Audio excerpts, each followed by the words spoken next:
Be a miracle if we started on time. Oh. All right.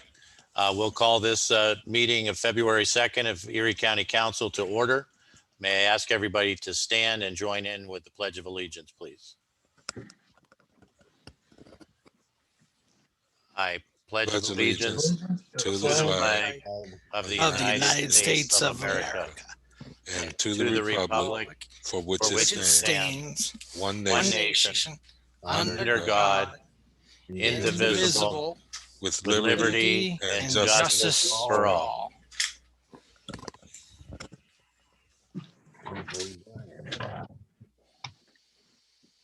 Thank you. And Councilwoman Clear, you were going to lead us in the optional prayer this evening? Yes, I actually I have some words about shaping the future that I wanted to share. And in light of the fact that we are in Black Awareness Month, African American Awareness Month, my gosh, Black History Month, my God, I can't talk today. I wanted to just share some a thought from Madam C.J. Walker. Don't sit down and wait for the opportunities to come. You have to get up and make them, which is what I think we are all doing here today. Thank you very much. Thank you for that today. Mr. Smith, could we have a roll call vote, please? Mrs. Clear, Here. Mr. Horton, Here.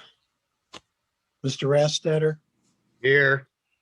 Mrs. Rennie, Here. Mrs. Showerman, Here. Mr. Shank, Here. Chairman Anderson. Here. Next on our agenda is hearing of the public. In case you weren't with us at the caucus portion of this meeting, to keep consistent with the way council has done it in the past, we ask anyone that wishes to speak to get the 5 minutes. You would have to have registered by the time the agenda is made public, which is the Friday before the Tuesday meeting. And we had nobody who signed up prior to that time to get the 5 minutes on the agenda. So we ask that you keep your remarks to 3 minutes today. And if you are someone who wishes to return to council, just keep in mind to have your request in to the council office before the Friday printing of the agenda. So with that said, we do have a number of people that wish to speak. We ask that you raise your hand or whatever you might have on your chat portion of the screen so we can notice you. And certainly if we don't notice you and recognize you, then you can just raise your hand on the screen and hopefully I will see you, but we will try and get everybody in. With that said, the first person to contact the office, who I also see has their hand raised, is Freda Tepfer. So Ms. Tepfer, we will recognize you. If you could say your name and the municipality where you live, and then we will give you 3 minutes from then. Name's Freda Tepfer. I live in Erie, Pennsylvania, and I just wanted to show you I'm celebrating Black History Month today by purchasing August Wilson stamps, one of Pennsylvania's famous sons, favorite sons from Pittsburgh.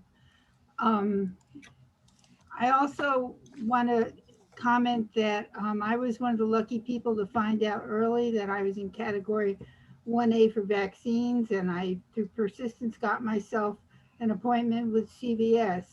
I noticed today that Chicago is having a single citywide registration for vaccine system, and by gosh, we sure could use something more uniform than the way you have to do it now. It's just a lot of trouble, and it's really, even the article in the paper said that. The real reason I'm here today is to thank you for putting on the agenda, and for those of you who voted in favor in the past of reducing the deduction of commissary fees from 75% to 25%. It makes no sense to use commissary fees as a mechanism to achieve behavior modification from incarcerated people, people who may be just waiting for their hearings because they can't make bail, people, many of them with mental health issues, many of them with drug problems. And this is not the way to achieve behavior modification. The way to achieve behavior modification is through mental health counseling. And the families who go to great lengths to put money into these commissary accounts should not have to bear this burden of having 50% of it, 75% of it deducted. It's just cruel and unusual punishment, in my opinion. So I understand this is just first reading, but I urge you to please plan to vote yes for this change, and for enough of you to be planning to vote yes in the case that we have to once again override a veto. And please, please make the process for finding the agenda and finding the way to get into these meetings a little bit more user-friendly. Thank you. Thank you for that, Ms. Tepfer. Next on our agenda, in order of how we received them again to get 3 minutes, is Margaret Watts. Is Margaret Watts on the call? Margaret Watts. One final time for Margaret Watts. Okay, next on our agenda to speak is Terry Houlihan. Ms. Houlihan, please go ahead. Good afternoon, everyone. My name's Terry Houlihan. I live at Harbor Creek. I'm in District 5. Mr. Shank is my council representative. And I emailed a letter this morning. I don't know if some of you had a chance to read it yet, but I wanted to speak on the issue of the 75% commissary fees being dropped down to 25%. I wrote a letter. I'm not going to talk too much about what's in the letter. You can read it. I'm going to tell you from personal experience, I know what it's like to be in there. In 1988, I was charged with a DUI and I spent 5 days in the Erie County Prison because there was nobody available to arraign me and I couldn't make bail. So I know from personal experience what it's like to be in there. I know what it's like to not have any money. You don't really, they give you a tiny little bar of soap and a little tube of toothpaste and a toothbrush that's, you could probably strip rust with, and that's what you get. And having money in there. So anyway, out of there, I turned my life around. And so what I've done for the past several years until COVID hit is I've gone into the prison once a month and I've spoken to the women about their mental health issues, about their drug and alcohol abuse, and what we can do to help them when they get out, because that's important that they have some kind of aftercare. The mental health facilities and services and the addiction services are really lacking in the prison, and that's unfortunate because that's where we're going to get people to not come back. That's what we want to do. We want to reduce the recidivism rate.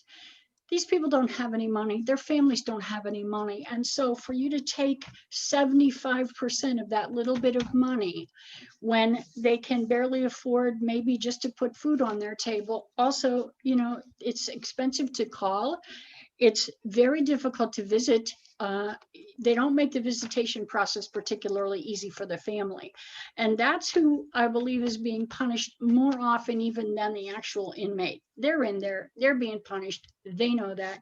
But I don't think that we have the right to punish the families as well. And that's their hard-earned money. And the commissary, they got to buy their own personal hygiene stuff. It's important. And as a behavior modification, taking most of their money, I don't see how that can be beneficial at all. And I'd really like to thank you for giving me this time. Okay, thank you for those comments today. Next on our agenda, who called in on our list is Cindy Purvis. Ms. Purvis, would you like to speak now? And please give us your name and municipality, and I will begin your time after that. You're still on mute. I'm sorry, you're still on mute. Okay, I got it. There you Thank go. you. Okay, Yes, I did send an email to all of the county council members this afternoon, but I realized it was really short notice. I would also like to speak to this issue. I don't see why we have to charge them a cent, not a cent. This is not the 18th century, for crying out loud. We don't need to balance our budget on the backs of people whose families, even if not them, but of course them, are going through all of this trauma, but their families and their children. I mean, it's absurd. I'm embarrassed. I'm absolutely embarrassed that we charge a nickel. So I'm totally in favor of getting rid of it totally. We're one of 26 counties that do this. There are 67 counties. So they obviously find a way to do that we for some reason have not. So I thank all of you for all of your work, and hopefully you can find other ways or reach out to the counties that don't do this horrible practice and find out how they do it. Thank you. thank you for those comments, Ms. Purvis. Let me try again, Ms. Watts. She had some trouble getting on the Zoom meeting and didn't call in. Ms. Watts, are you on yet? Okay, we'll come back to her again. Are there any other citizens to be heard? Mr. Nelson, I see. Please go ahead. You have 3 minutes once you give your name and municipality. Hey there. My name is Chuck Nelson. I'm a pastor of a church downtown. I live downtown as well. I do a lot with guys that end up being in jail a lot. Maybe it's not being a good job doing a good job as a pastor, because all my guys end up coming back to jail. But just got my most recent letter from one of the inmates, and we do our best to take care of some of these guys. Really trying to, as a pastor, have a church that lives out that Matthew 25 picture of how we visit and care for those in prison. Recently, we had an interaction with a guy that he was down in Pittsburgh for a while, and it was in the midst of Pittsburgh getting a lot of criticisms for their county jail and how things were handled during COVID. And it was amusing to me, because every letter I got from him from Allegheny County Jail was about how much greater Allegheny County Jail was than Erie County. He was able to get commissary. He was able to be fed better. Every aspect of it was better at a time where he was bashing Allegheny County. He's back up to Erie County. And, when we look at how we can best take care of him and how we can encourage those support systems so that maybe we don't see this as a reoccurrence, the people that can care for him and help him while he's at his lowest. If I put 100 on his books and he ends up with 25 to spend, and then he already has the inflated prices of the prison store or the jail store, then we're looking at a couple of weeks of coffee for $100. The rates of it is just ridiculous, and all it's doing is really penalizing the support of those that we need to put support around to lift them out of their circumstances and their behaviors. This is no way. I don't know. I didn't look at the numbers, but I can't imagine that this is a great revenue source for the city. But at the very least, it's an immoral revenue source for the city. So I thank you for your time. Thank you, Mr. Nelson. Are there any other citizens to be heard?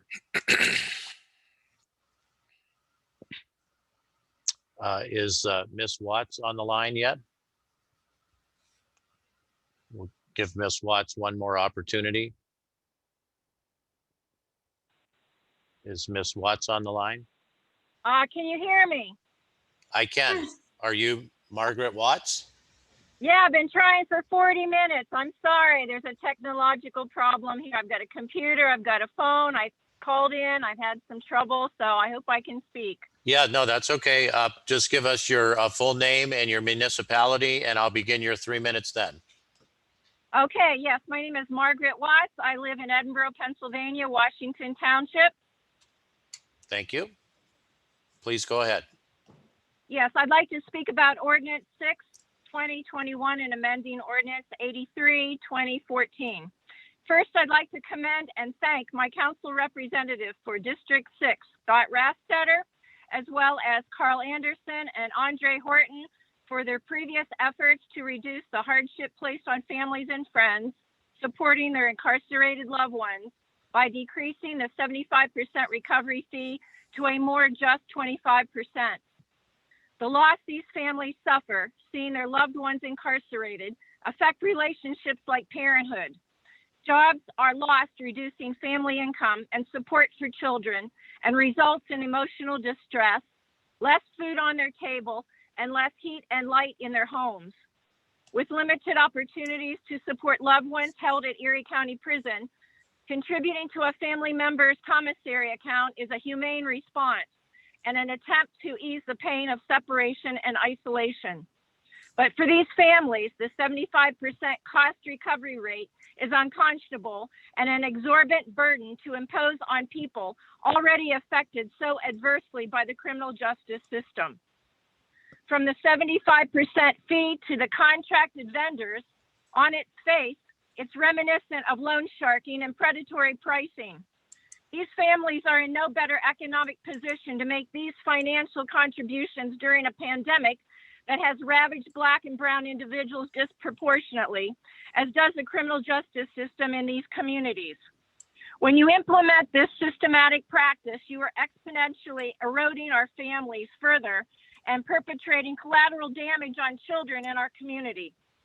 Even pretrial individuals who are not convicted, innocent until found guilty, are also expected to abide by the rules of the 75% cost recovery program.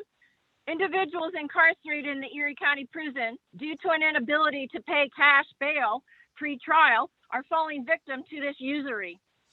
I believe it is possible to explore and enact alternative incentives for cooperative behavior of the incarcerated. Have you sought professional help for mental health crisis preparedness? Collaborated with the Department of Health and Human Services? Have you deferred to professionals with expertise in these areas for guidance? It is not clear that the 75% fee has caused a reduction in staff assaults, fewer grievances, and frivolous medical expenses. There is not a definitive cause and effect relationship, as other factors have not been ruled out. But for certain, it is imperative to reform predacious practices, and each one of us has a responsibility to do what we can in personal, professional, and humane ways to better our county in northwestern Pennsylvania. Ms. Watts, your 3 minutes has expired. Thank you. I urge you to vote in favor of reducing the. Thank you. Thank you. Thank you for your comments. Okay, are there any other citizens to be heard? I don't see any other hands raised on the chat. Are there any other citizens to be heard? And one last time, any other citizens to be heard tonight? Okay, seeing none, we'll move forward in our meeting to the minutes of January 19th. Are there any questions or comments or corrections to the minutes?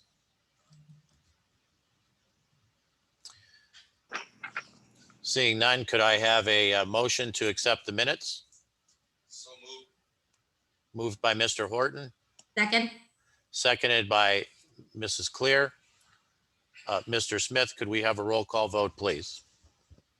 On the minutes, Mrs. Clear, Yes. Mr. Horton, Yes. Mr. Rastetter, Yes. Mrs. Rennie, Yes. Mrs. Showerman, Yes. Mr. Shank, Yes. Chairman Anderson. Yes. Thank you. Next on our agenda are reports of county officials or their designees. And Mr. Sparber, does the county executive have any reports to give this evening? Not tonight, Mr. Chairman. Thank you. Next is a report from our finance chair, Councilwoman Kim Clear. Ms. Clear, please go ahead. Thank you very much, Mr. Chairman.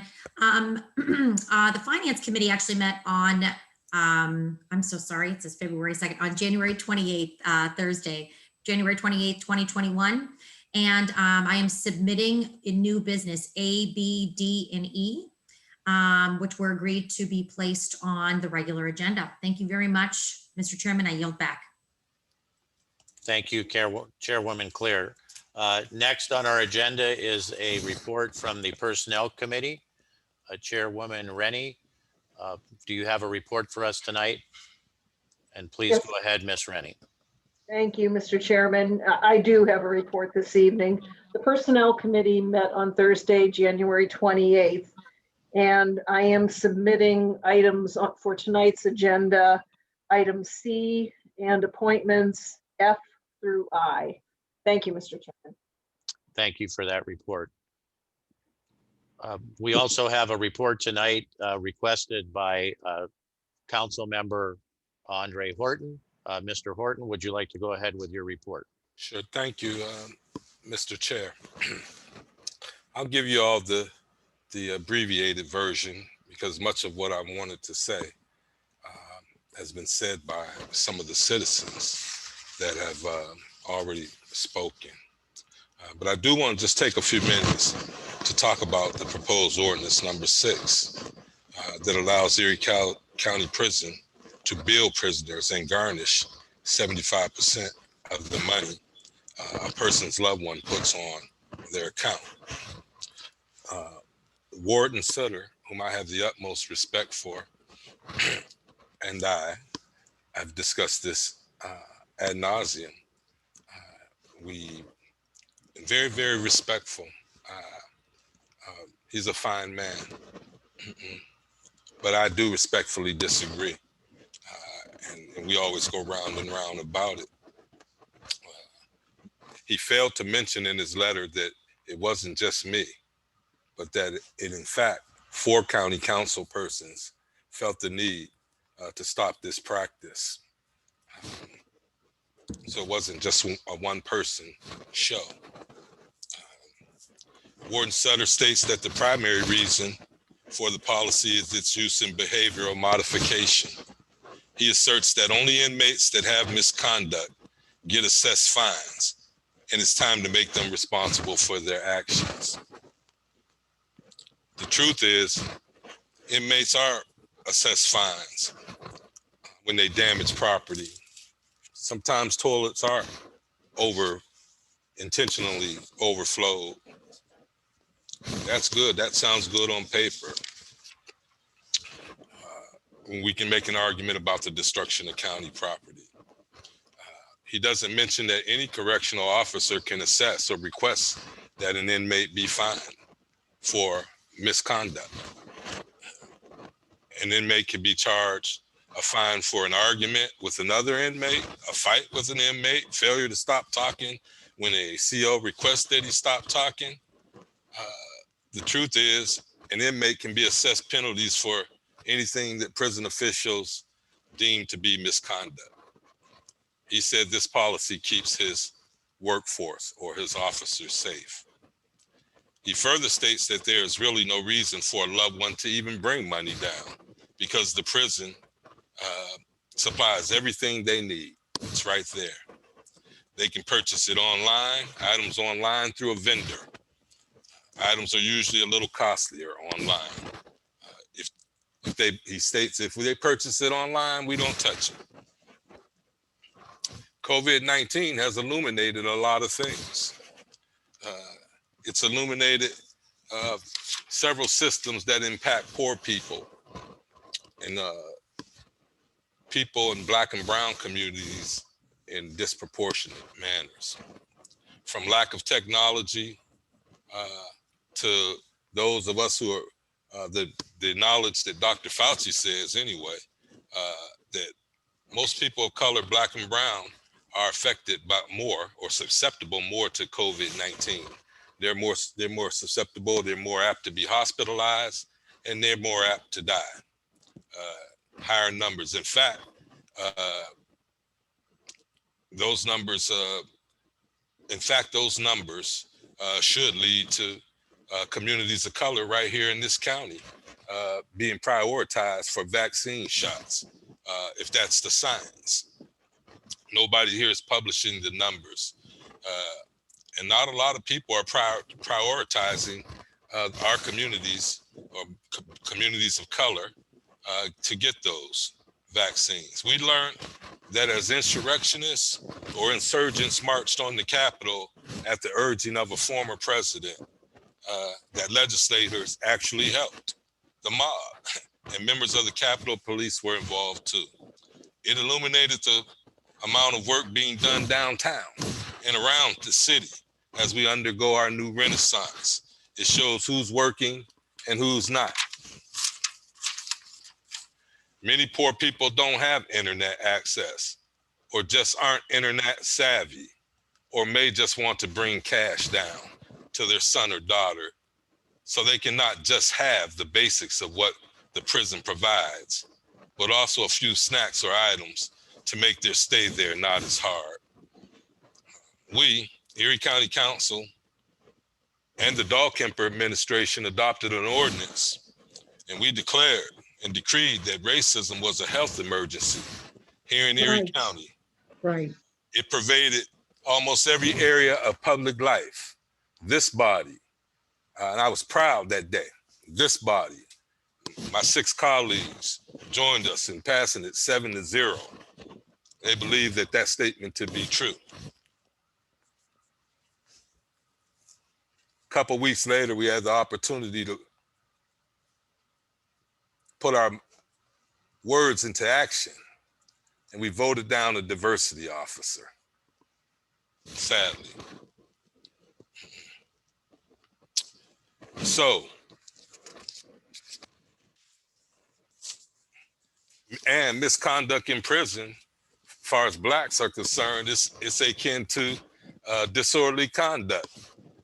Because we know when we have communication in our Black and brown communities, it usually ends with arrest, if nothing else, the disorderly conduct charge. And Ms. Houlihan and several others spoke to inmates' inability to make bail or bond, and that being their sole reason for being there. I refer to it as a poor people's tax. One of my colleagues, when I brought it up Thursday, basically asked, was I playing the race card? And I don't have to play the race card because we all know who's in the Erie County prison. We know what that census looks like. And it's not rich people. It's not a lot of white people.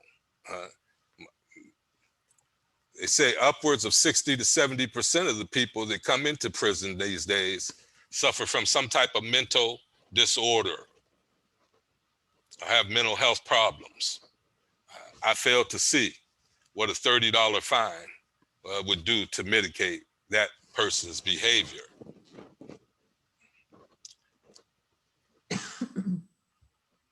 It's not racist,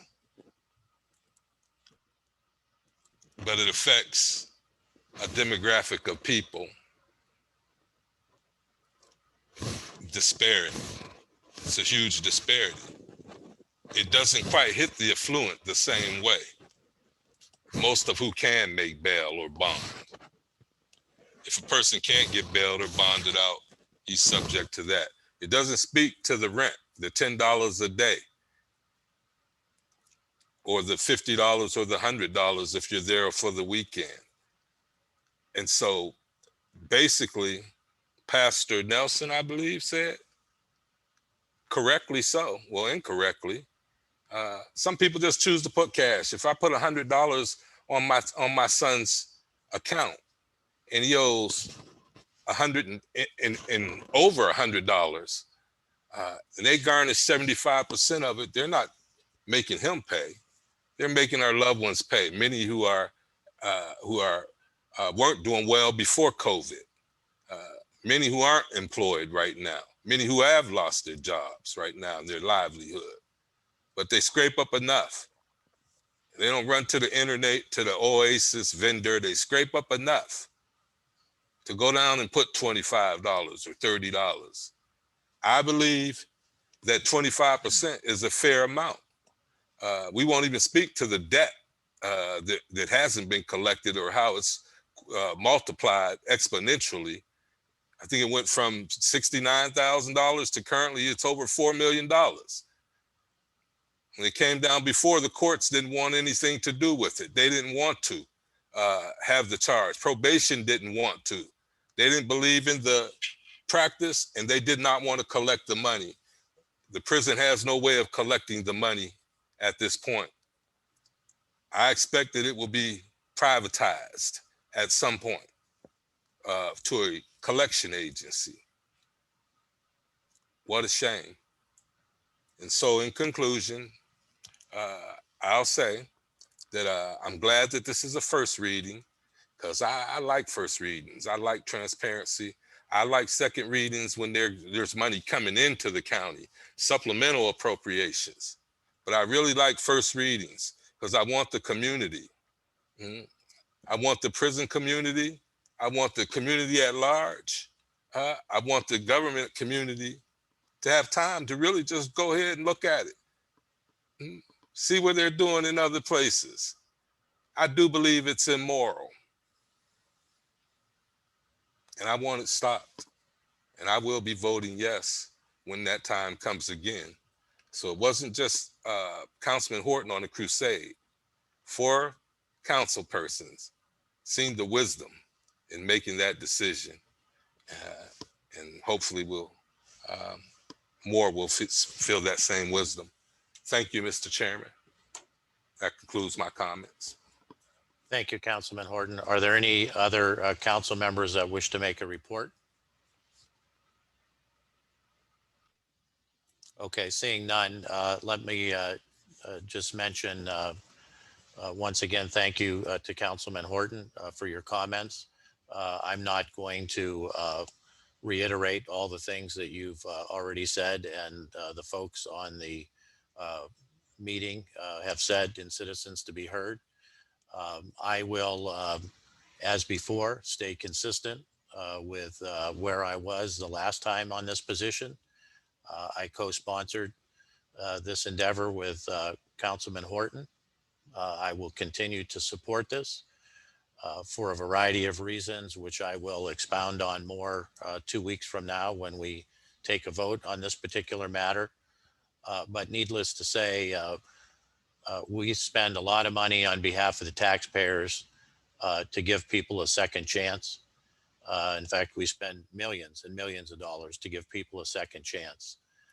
And to charge these exorbitant costs within the prison for the purpose of what is claimed behavioral modification, and then sending them off out of the prison system with this debt around their neck that follows their credit history and prevents them from being able to get apartments and jobs and loans for vehicles, etc.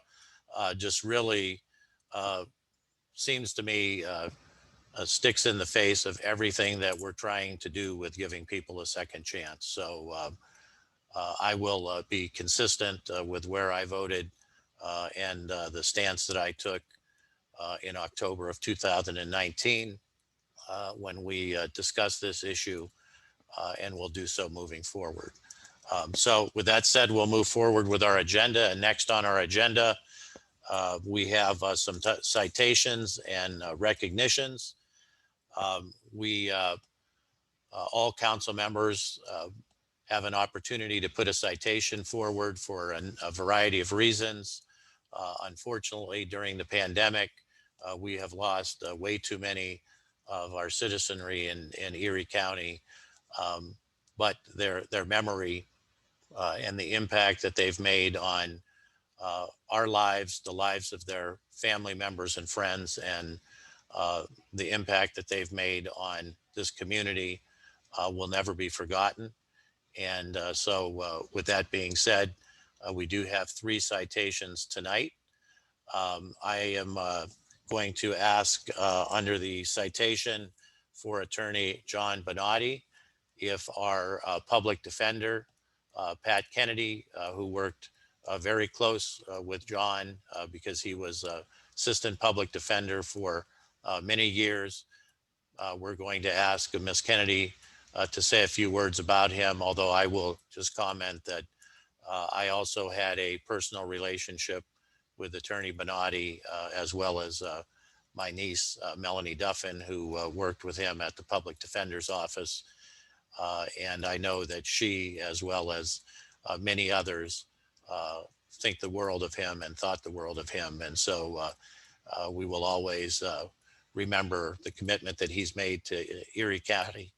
And Ms. Kennedy, if you'd like to say a few words, we would appreciate it. Yeah, thank you. And thank you for inviting me. It's good to see all of County Council. It's been a while. So that could be good for me or bad for me. But John, we have to say we were quite shocked. John's passing was sudden in a motor vehicle accident. John embodied, I believe, what you want in a county employee. He was someone who handled all sorts of cases for us, whether it was juvenile, whether it was adult. He did some cases for us when laws were new and we were trying to feel out what the statutes said and what they talked about. He was one to always volunteer as well. He served this county well for 30 years. He started as a part-time public defender, probably right out of law school. And he was a good sounding board for me because he'd seen a lot and he had done a lot. And I thought he was very wise, and he always gave me good advice moving forward. Though I have to say that most of my discussions with John revolved around the Oklahoma Sooners. He was a huge Sooner football fan, and he would travel a couple times a year to Oklahoma to watch them. So I appreciate County Council Chair Anderson for putting forward this citation. I will make sure that the family gets the citation. And again, I appreciate your efforts on the behalf of Erie County. Thank you. Thank you, Ms. Kennedy, for being here, and thank you for speaking and sharing some words about John with us. Next, I'm going to just briefly mention Richard Dick Winston, a fellow Masonic brother of mine, the member of the family who have been for more than 3 generations, the plumbers on Plum Street. And they have served this community in a variety of capacities. Dick lived in Lake City, where his wife still resides. And we certainly appreciate all the charitable activities that John performed on behalf of this community and his entire family, the Winston family, and the work that they do as a small business here in our community. So Dick will certainly be missed. So we also have a citation for him to present to his family. And lastly, today, we have a citation for Robert Bob Atala. Bob was also a friend of mine. I had an opportunity many times to golf with him and enjoy his sense of humor and the pride that he took in his coffee business and the love that he had for this community. But Councilwoman Kim Clear was personally acquainted with his family and his children. And so Kim, if you would say a few words about Bob Atala, we would appreciate that. Thank you. I'm actually honored that I get to speak on this. I've known the Atalas for a very long time. J.S. Wilson Middle School is where I taught for 14 years. And I had Michael Atala, who always had such a special place in my heart. And I always love to say I got him to read. But one of the things I did at school, and his wife, by the way, worked in our cafeteria, and we talked daily. And their family was just such a wonderful, great family that we had in Mill Creek. And I have to tell you that I didn't actually meet Chuck until I had his son, and I was that year in school. I tried to collect, I do donations and we do charity work.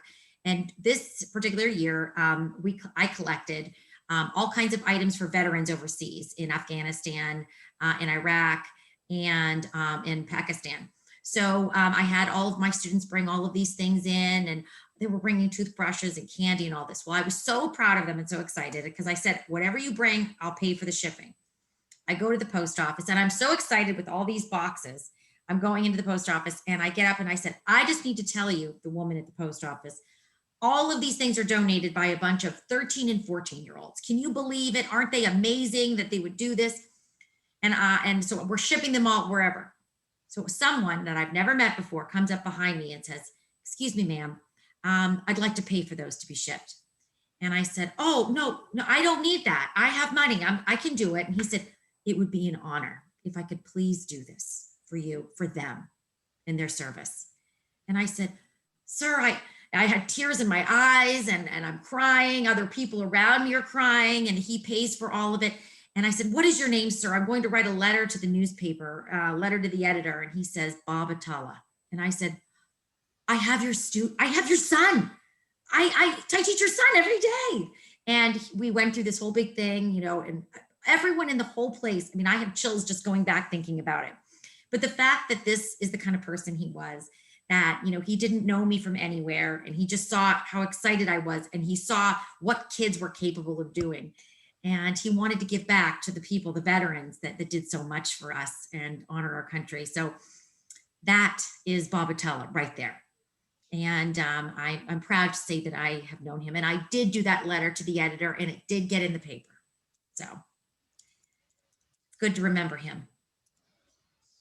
Thank you, Mr. Chairman. I yield back. Sorry for my long story. That's okay. Thank you very much, Councilwoman Rennie. Councilwoman Clear, we appreciate that. On our agenda tonight, we have no old business, so we will go right into our new business.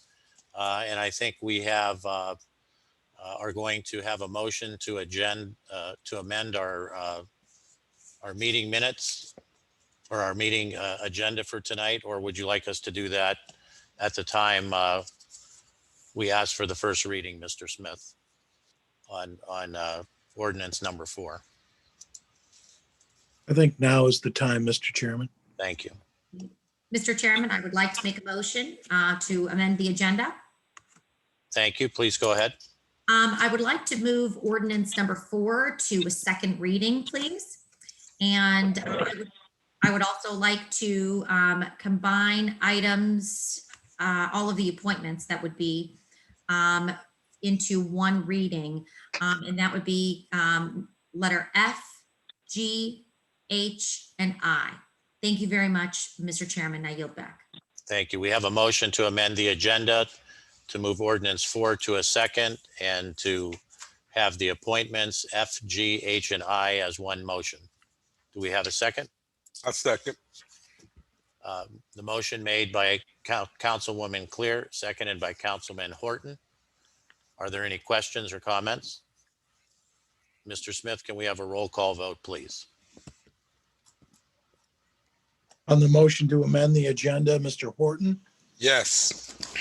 Mr. Rastetter, Yes. Mrs. Rennie, Yes. Mrs. Showerman, Yes. Mr. Shank, Yes. Mrs. Clear, Yes. Chairman Anderson. Yes. Thank you, Mr. Smith. Could we then have a first reading of ordinance number 3 in title only, please?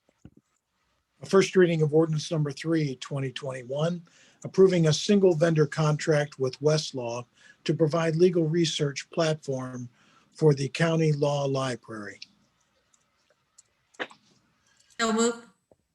First reading. Just a first reading. Next on our agenda is a second reading of ordinance number 4. Could we have that in title only, Mr. Smith, please? A second reading of ordinance number 4, 2021, first 2021 public health fund budget, supplemental appropriation of $4,140 for BioBot project donation remaining funds from Erie Community Foundation. So moved. Second. I'll second it. Thank you. We have a motion by Finance Chairwoman Clear, seconded by Councilman Horton. Any questions or comments? Seeing none, Mr. Smith, could we have a roll call vote, please? On ordinance number 4, Mr. Rastetter, Yes. Mrs. Rennie, Yes. Mrs. Showerman, yes, Mr. Shank, Yes. Mrs. Clear, Yes. Mr. Horton, Yes. Chairman Anderson. Yes. Thank you. May we have a first reading of ordinance number 5 in title only, please?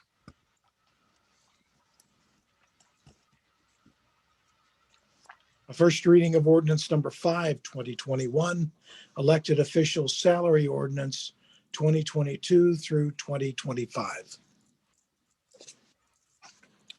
Thank you. Next on our agenda, may we have a first reading of ordinance number 6, 2021 in title only, please?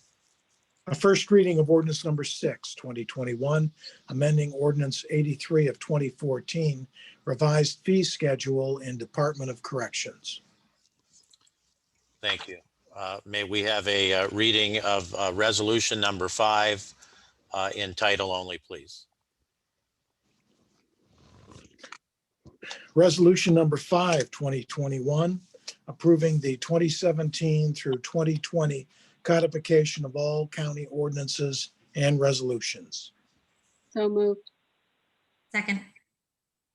We have a motion by Councilwoman Showerman and a second by Councilwoman Clear. Are there any questions or comments? I just want to let the general public know that every 4 years under the Home Rule Charter, Article 2, Section 31, it requires the approval for us for the codification of all the county ordinances and resolutions for each 4-year period. And so this is a normal course of business that we conduct every 4 years, and that is what we're doing here tonight. With that said, and seeing no comments or questions, Mr. Smith, may we have a roll call vote, please? On resolution 5, Mrs. Rennie, Yes. Mrs. Showerman, yes, Mr. Shank, Yes. Mrs. Clear, Yes. Mr. Horton, Yes. Mr. Rastetter, Yes. Chairman Anderson. Yes.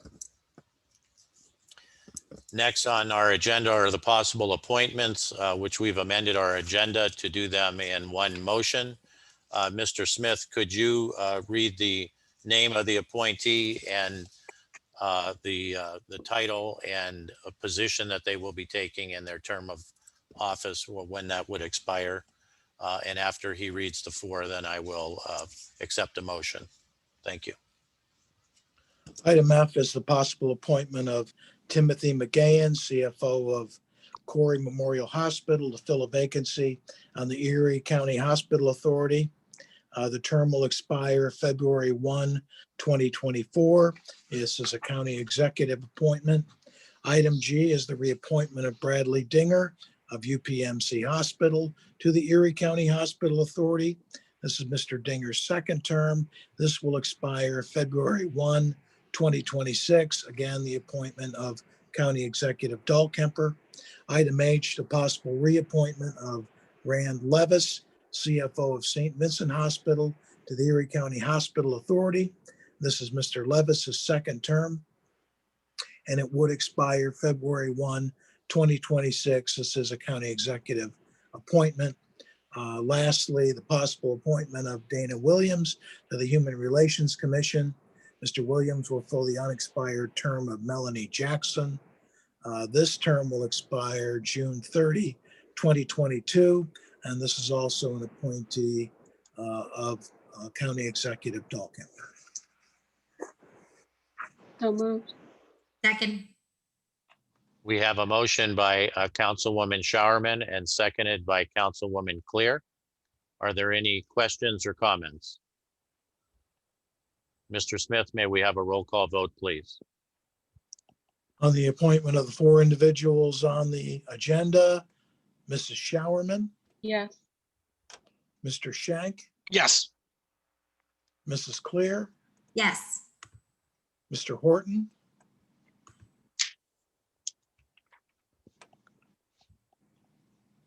You're on mute. Yes. Yes. Mr. Rastetter, Yes. Mrs. Rennie, Yes. Chairman Anderson. Yes. Thank you. Our next meeting for the Finance and Personnel will occur at 4 p.m. Via Zoom conference on February 11th, which is a Thursday. And our next regular meeting of council will be at 4 p.m. February 16th. Caucus to begin at 3:30, and that's February 16th, which is a Tuesday. Is there any other business to be brought before council this evening? Seeing none, I'll ask for a motion to adjourn. So moved. Second. Meeting adjourned. Thank you. Good night. Thanks, Good night, everybody. everyone. Thank you.